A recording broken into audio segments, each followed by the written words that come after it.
I can already hear the comments.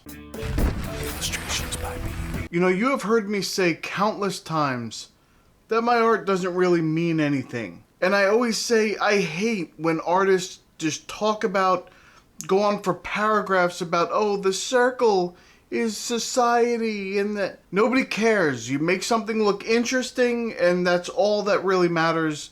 At least to me, I just want to see something interesting. I don't care what you think it means, and don't tell me, read me a story about why. I'm about to become a hypocrite because today I'm going to share with you really what is my art about? What is it when I sit down and I create art?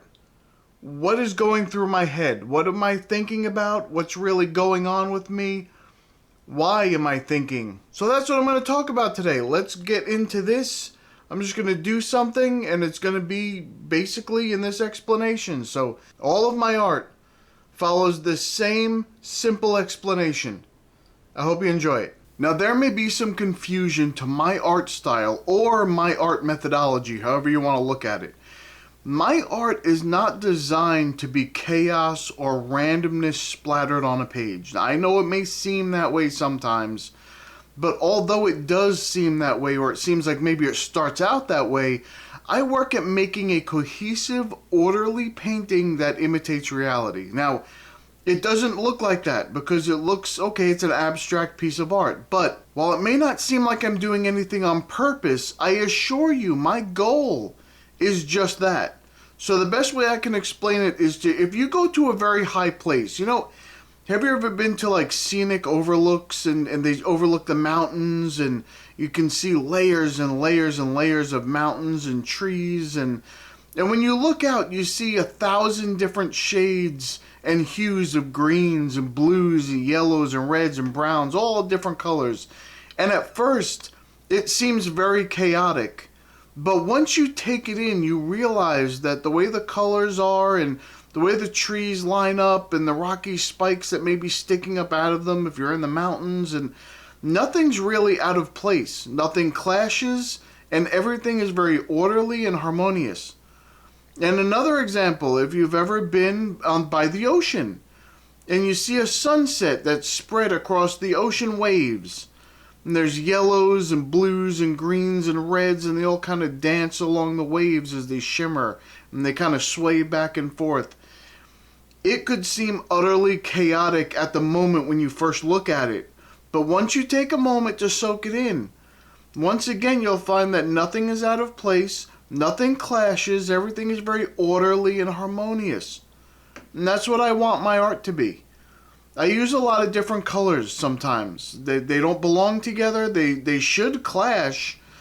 I use lines and patterns that seem to contradict each other. They go in different directions and maybe not the way they should go if you were drawing something that you thought was a real thing.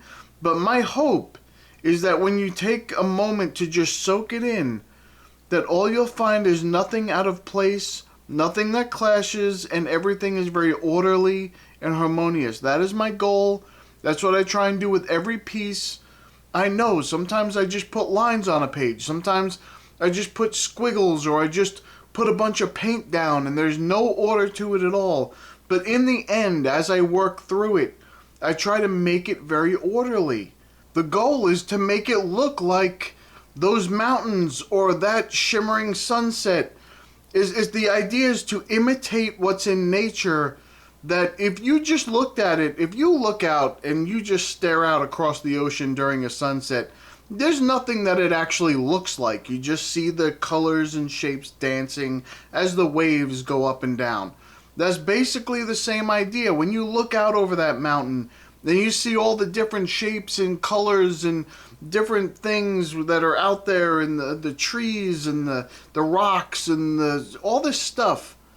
It looks very unnatural. You have no idea what that is. Of course, you know that they're trees and you know that they're rocks, but really, what are they imitating? Not a whole lot. If someone did that across the page, you'd say that doesn't resemble anything because it doesn't resemble anything up close, but in the big picture it does, and that's what I try to imitate with what I'm creating.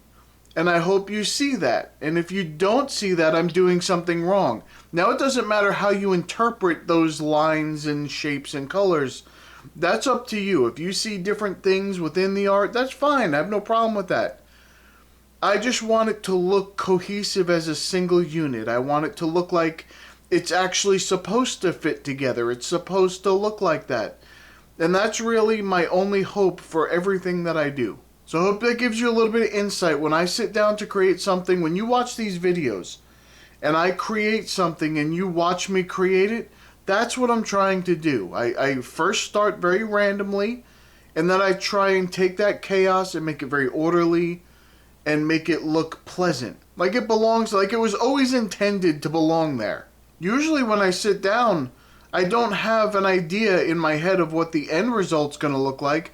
I may have an idea of the shape I want to start with, or maybe some color palette that I want to use, but really most of it is just chaos.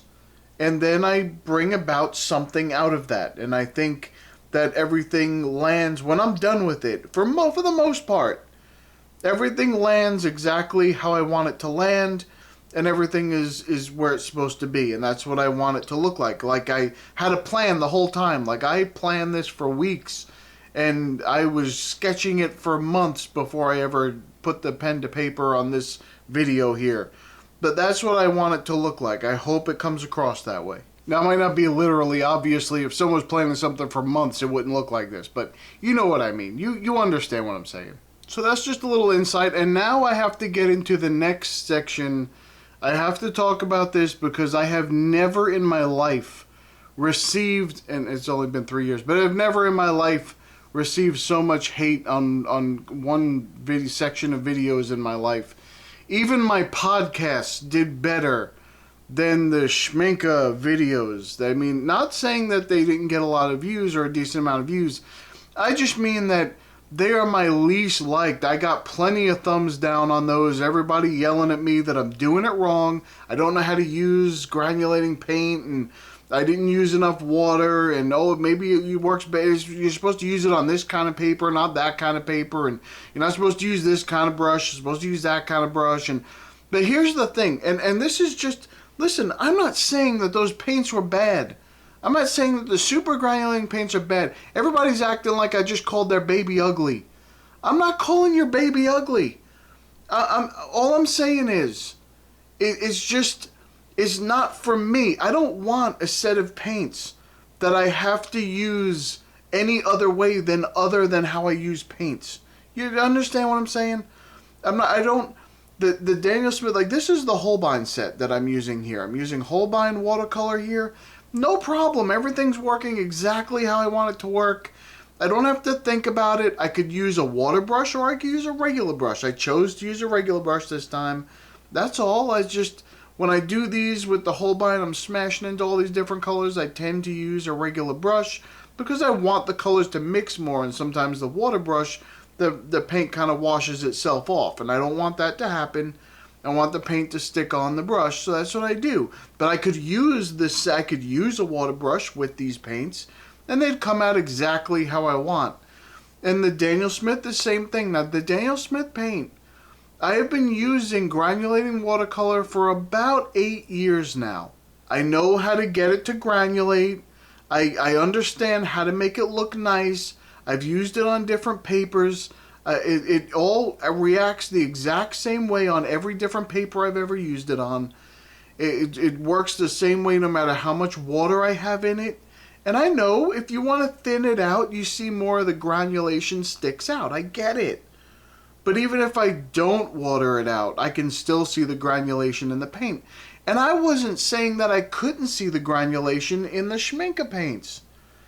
I was just saying that I didn't like how some of it was working. It wasn't working the way that I would normally work. And I did that painting showing you. It's really weak. It doesn't come off very, very vibrant. And I like my watercolors to come off vibrant. When I use the Holbein watercolors, they seem to glow.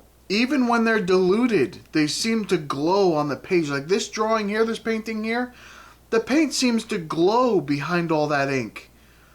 But when I use my regular Daniel Smith watercolor paint, it's very intense. It's very vibrant. It's exactly what I want it to do. But the Schmincke was not doing what I wanted, and I expected it to be different.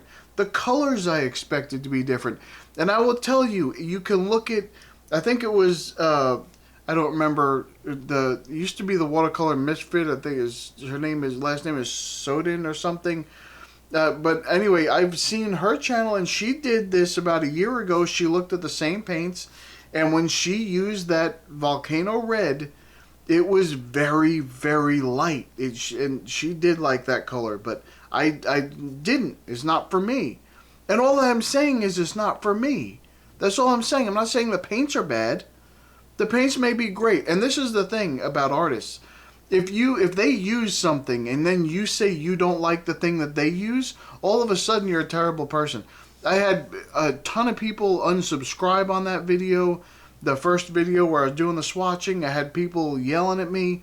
It's just, listen, I'm not trying to cause any issues here. I'm just telling you how I use the paint. What is the impact it has on me? It wasn't very good. I didn't like it. It's not something I would use. You use whatever you want to use. Your baby is pretty, I promise. It's not my baby, okay? And like I always do, I'm going to piss off some more people, because I will do a comparison between those paints and some of the Daniel Smith granulating paints, and people will get very angry at me.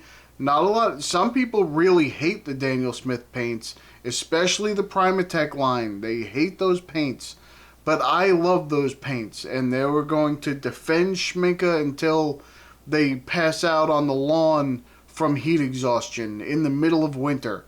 But I'm telling you, just because I don't happen to like those particular paints, I'm not saying that I'm never going to try Schmincke paints again. I will try their regular line of paints.